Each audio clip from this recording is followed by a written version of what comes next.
So we finally have a reason as to why Diane and King went back in time to Gloxinia and Valor's body.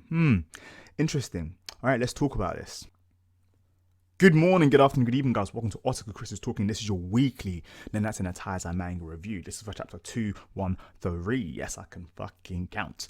Yeah, I do apologize for my hiatus. I went on a Hunter x Hunter kind of vibe, but yeah, laptop was broken. Excuses. I am back. Follow my Snapchat. I will leave a logo right here because I can then tell you on a day-to-day basis what reviews I'm doing and if things are going to be late. I don't use Twitter, so yeah. So just follow me on Snapchat. And also, I'd like to give a quick apology for some of the snaps you might see because I am slightly fucking loco. Moving on to the review. All right. So in the past few chapters which I'd missed, we had got quite a lot of backstory, some emotional characterization for what's his name again.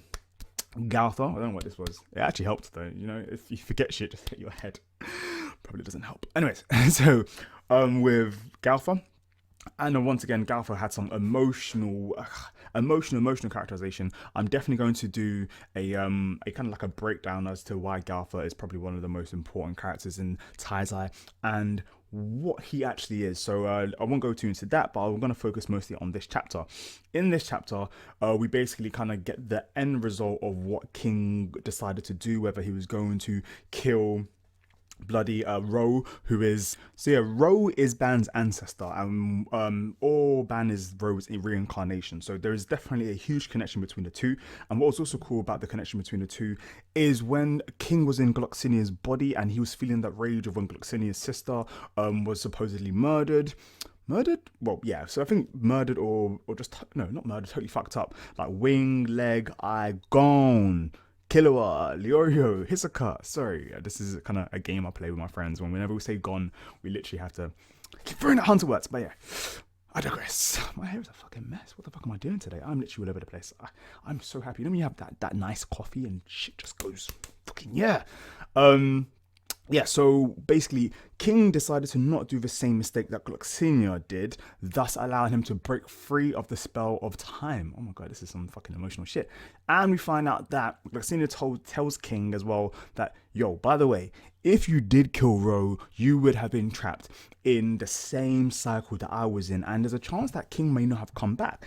Also, Gloxinia ends up telling King as well, just a small little detail, just a small little detail. If you die in the flashback, you die in real life. You know, just this minor detail, which, you know, you'd think somebody would tell you when they fucking send you back in time to do some trial test shit. Interestingly, Diane is still back in time in having a conversation with Galtha, the original Galtha, the boss-ass Galtha with that fucking amazing design. Oh, that amazing design. And, yeah. And then we then get to see Zeldoris on the scene, and he is the so-called executioner, come to go and get the original Galtha and put him back in his place, which is actually pretty sick. Now, the original Galtha knew Diane and King, so I feel like what may happen is one punch is gone. Fucking hell. So what I think is Zeldoris right now, the Zeldoris that we see in the flashback 3,000 years ago is the Zeldoris at full 100%. I don't know if you guys remember that when we first got introduced to the 10 commandments, it was stated that the 10 commandments are only around like a small fraction of their power levels. They didn't actually have their full power up, so probably looking around that 5% mark. So even though they were around like 20,000 points in power levels and all that kind of shit, they were still really low. They weren't at their maximum capacity. They're meant to be the strongest of the demons. So yeah, so I feel like this Zeldoris, the executioner, he's probably like, I don't want to put it out there, but I'm gonna guess he's probably around a 70,000 to 80,000 in the power levels. And the reason why I speculate this is because what's his name again? Esquenor's power level was stated to have been over 60,000 when he was fighting. So the person that Esquenor was fighting was around 60,000 and beat him quite easily with still half an hour left to noon. So his power level is estimated around 69,000 to 70,000. So I'm going to guess that Zeldoris' power level was near that level because this is back in the day, 3,000 years ago, when they were still living in the demon realm, and his entrance was fucking badass as hell. What does this mean for Diane? Now, I feel like Zeldoris is basically going to put Galtha back in his place, or maybe seal him away, or there might be like some crazy genjutsu fight or some bullshit. Diane may get hit in the crossfire, but Galtha may give her memories back.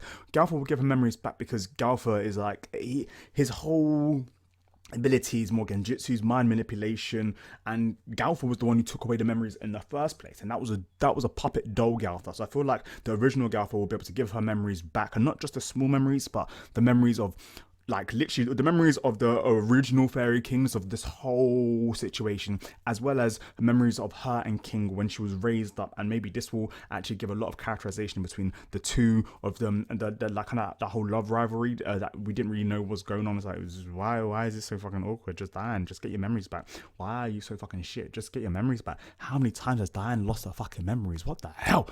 But yeah, so I feel like that's gonna happen. And I feel like this is supposed to happen because we know that Galtha dies or gets defeated or something. So I don't know what's going to happen. So maybe Zeldoris takes out Galtha, but before that happens, Galtha ends up protecting Diane and giving her memories back, or Diane ends up protecting Galtha and Galtha runs away. I don't know, but I feel like at this point here, this is where somehow Diane will leave the situation with her memories, coming back to the present day, thus giving her a power boost, because then she will have her fucking earth-bending powers amplified, because she probably knew that when she was younger she was able to create these living rock dolls who had their own wills and basically kept her company as a child. And this was as a child. Recently she hasn't really shown any form of power of that scale, so it'll be interesting to see whether she'll be able to then create her own army of fucking earth, sand, monsters, whatever the hell it is, to protect her, thus giving her a power boost. What do you guys think about this? So yeah, so that's what I think is happening. This chapter was really cool. I like the flashback. I like the information that we got. We find out that there's like a time thing where if you're back, so as I said, if you're back in time, you die. So Diane needs to get the fuck out, otherwise she's screwed. But yeah, it's also, when we first got into this whole flashback arc, I legit thought it was like, okay, cool, you're basically just seeing through the eyes of the previous fairy king, the previous giant king, and whatever you do, it has happened already. But from the introduction of Galtha and also from Galactini's explanation of what this is, it looks like this is some serious shit. And King supposedly should have a power boost now because he was in the body of the original Fairy King, and I feel like his memories and the connections and the fact that they're so similar will thus allow him to progress and evolve as a character as well, adding to a nice bit of characterization and adding more to the plot. And Diane, it's mostly her memories. She's always been pretty fucking OP. It's just that there's always been something that's been holding her back from completely going all out. When we saw Valor fight as one of the 10 Commandments, we know how strong Diane could get if she was literally unlocked. She's literally hacks. Not only is she huge, she is fast. She can go toe-to-toe with speed with Meliodas. Meliodas is really fast. Not demon mode Meliodas, but Meliodas base form. And base form Meliodas is still fucking OP anyway. He was still one of the strongest characters of the whole season 1 of 7 Deadly Sins. Don't know why I'm pointing this way, but I just felt right to do that. Anyways, what's your opinions of this chapter? Did you enjoy it? Do you think it's hype? I hope you guys enjoyed my review. Please give me a thumbs up. Let me know your opinions down below, because it lets me know how my reviews are doing. What do you think I missed out? Guys, I don't really mind whatever your opinions and thoughts are. I just love these discussions. I want to be more of the community, and I'm happy to be back. Don't forget to follow my Snapchat. Where's this here?